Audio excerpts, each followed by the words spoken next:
This is the true story of a legendary ocean liner that survived war, storms, and decades at sea only to become one of America's most haunted ships.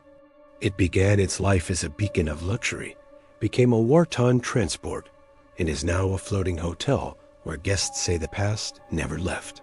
This is the story of the RMS Queen Mary. Our journey begins in 1934, when the Queen Mary was launched by the Cunard Line.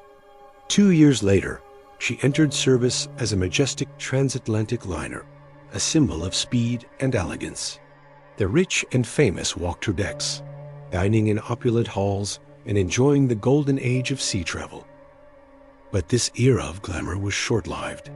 With the outbreak of World War II, the luxurious vessel was stripped of her fine furnishings, painted a drab gray, and converted into a troopship. Nicknamed the Gray Ghost for her speed and stealth, she transported thousands of soldiers across the dangerous Atlantic. During these years, the ship witnessed the grim realities of war, including tragedy and accidental deaths at sea, soaking its decks in a history far darker than its original purpose.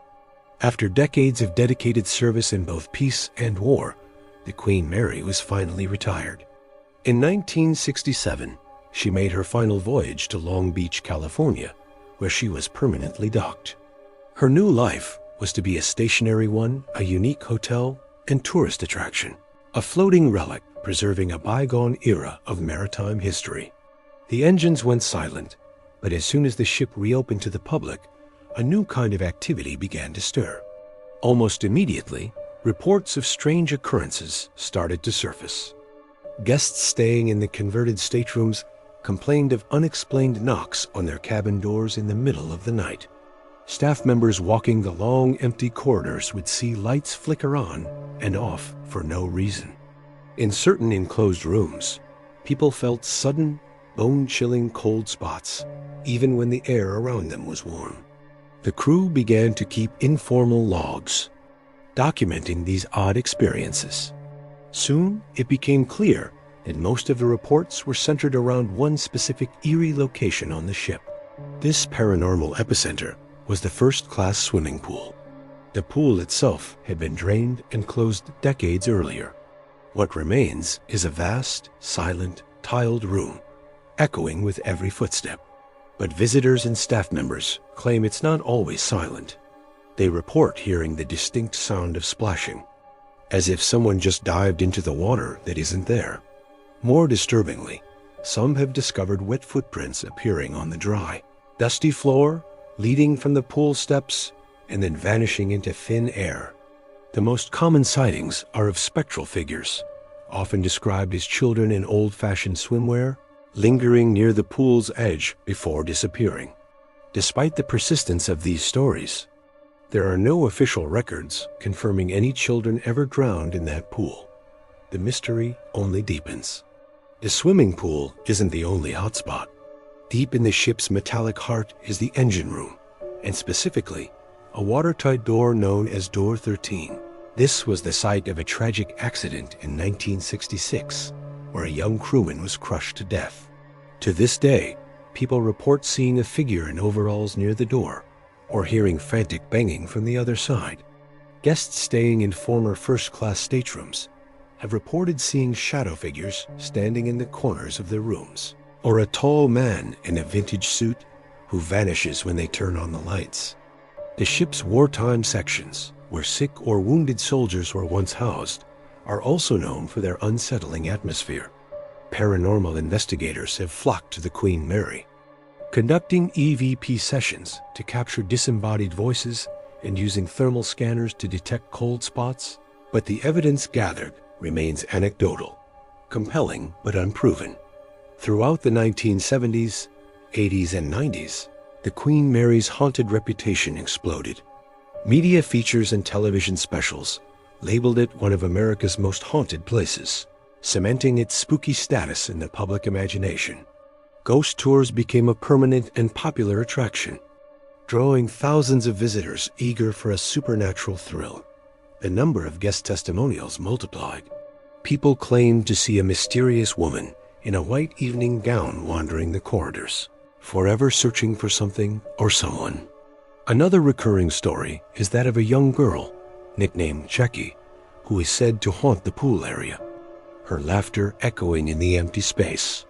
But just like the other apparitions, no verified historical records confirm the identities of these spirits. They exist only as legends, passed down from one visitor to the next. Of course, with tales of ghosts come the skeptics, who offer logical explanations for the phenomena. They suggest that the eerie sounds are just the natural groans and creaks of an old steel ship, expanding and contracting with temperature changes. The flickering lights could be due to outdated mid-20th century electrical wiring, and the power of suggestion is strong. When you visit a place known for being haunted, you're more likely to interpret any unusual event as paranormal. The ship's metallic, enclosed structure is perfect for creating echoes, amplifying minor noises into something that sounds far more sinister. A simple dropped tool in a distant compartment could sound like a ghostly footstep just down the hall. Regardless of the cause, the Queen Mary's cultural impact is undeniable. The ship has transformed from a retired ocean liner into a landmark of paranormal tourism. It has been the subject of countless television investigations and documentaries, each one adding to its mystique. The nightly ghost tours are often sold out, with visitors hoping for their own encounter. The ship's identity has fundamentally shifted. It's no longer just a piece of history. It's a living legend, an icon of the supernatural. Today, the Queen Mary remains docked in Long Beach, intermittently operating as a hotel, event venue, and tourist attraction. And the reports continue. Guests still hear the faint laughter of children in empty halls. They feel sudden, unexplained cold drafts wash over them in the middle of a warm California day. And the apparitions near the drained pool are still sighted, fleeting figures in the corner of one's eye. After all these years and all these investigations, no conclusive scientific proof of paranormal activity has ever been verified. The mystery endures. This leaves us with unanswered questions. Are the sightings and sounds a psychic echo of the ship's turbulent wartime past? Do the structural noises of an aging vessel simply mimic human sounds, fooling our senses? Or is it possible that decades of intense human emotion, joy, fear, and tragedy have left a permanent imprint on the ship, something that still walks its decks long after the last voyage? The Queen Mary will never sail the seas again. Her engines are silent. But as countless visitors will tell you, the ship itself is anything, but the ship is not. Thank you for watching. If you enjoyed this story, don't forget to like and subscribe for more true horror stories.